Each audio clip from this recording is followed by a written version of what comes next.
Hi, everyone. My name is Juliana, and we are here to talk about immigration and climate change. First of all, thank you for having us here. So grateful for the chance to talk to y'all. But first, why don't we start with some introductions, right? So, Josue, do you want to take it? Hi, everybody. My name is Josue de Luna Navarro. I was born in Torreón, Coahuila, Mexico. And when I was 9 years old, I immigrated with my family to the land of enchantment, also known as New Mexico.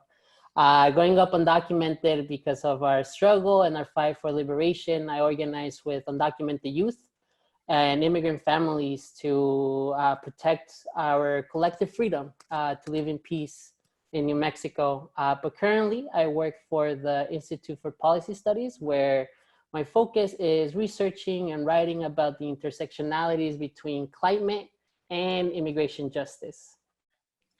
That's awesome. Thank you. And again, my name is Juliana Macedo Nascimento, and I am a DACA recipient. I'm originally from Brazil. I grew up in Southern California. I have a bit of background in labor and student organizing, but now I'm in DC and I serve as the state and local policy manager at United We Dream, an immigrant youth-led organization. So why don't we jump right into it? We have very little time to talk about this. So how is immigration related to climate change? Just wait, take that. So the climate crisis is linked to immigration in two ways. The first that everyone knows and has heard in the news is climate refugees. It is vulnerable communities who are being impacted the most, especially in the global south. They're impacted the most with the climate crisis, with harder hurricanes, with stronger droughts, that to a point that they're forced to immigrate. But in the other side of how close is linked to what we live here in the United States and immigration is what I try to focus more in my work, which is how the government uses the climate crisis as the context of why they should increase national security. So in the early 2000s, the Pentagon and the Department of Homeland Security, when they started analyzing what dangers the climate crisis will bring to the national security, to put it directly, they didn't really care about the climate. What they cared the most was the fact that immigrants, people of color, were gonna have to move because of forced displacement because of the climate crisis, and move and find refuge across the border. And that for them, as you and I know, they don't like that. And so in all their plans that they've been put up since, for the last decade or 2 decades, they always use the climate crisis as a pretext to increase border security, the militarization of the border, and anti-immigrant policies that are ultimately just keeping our families from living a peaceful life and finding refuge, especially as the climate crisis worsens. And not only did we see this under Obama's administration with the mass deportations that we were experiencing within our communities, but we see it now more under Trump's administration. Policies like the zero tolerance, increased detention centers that remain in Mexico, and the very strategic funding and placement of border sets across Central America that are directly keeping people from migrating, where, for example, the caravans were migrating because not only the economic instability, but also the climate crisis living in the dry corridor.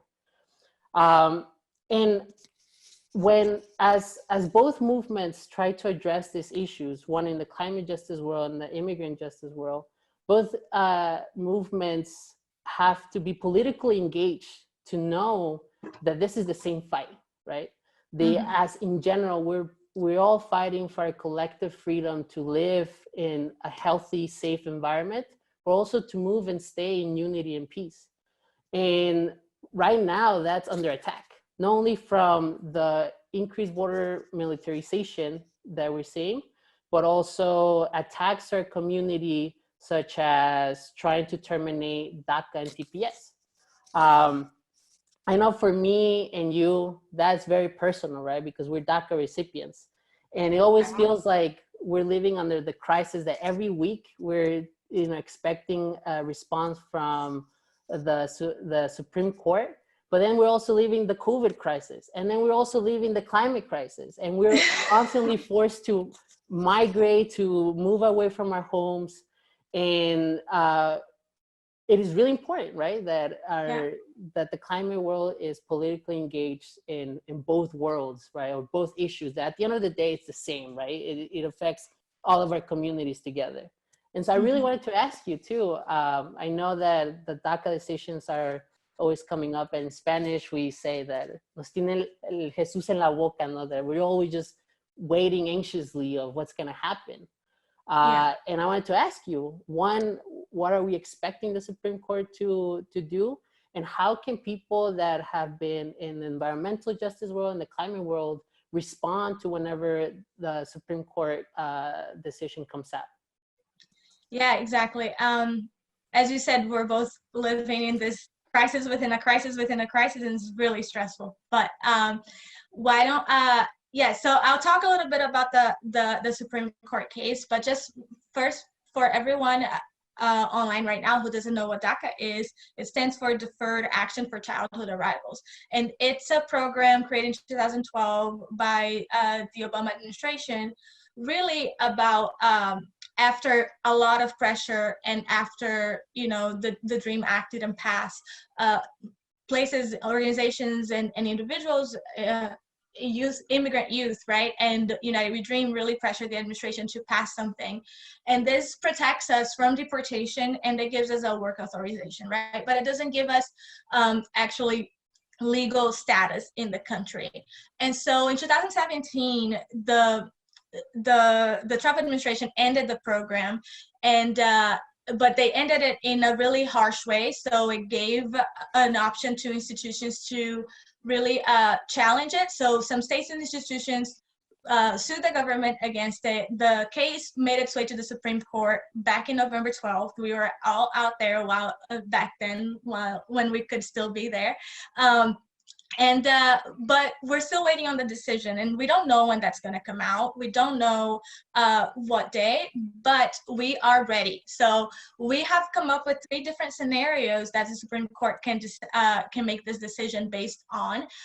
The worst case scenario is they decide that to side with the Trump administration, that they ended the program in a lawful manner, and so the DACA ends, and it makes it that much harder for the next administration, hopefully, to bring it back, right? The bad case scenario is they decide that they don't have authority to tell the executive what to do. So DACA still ends, but the next executive could potentially bring it back.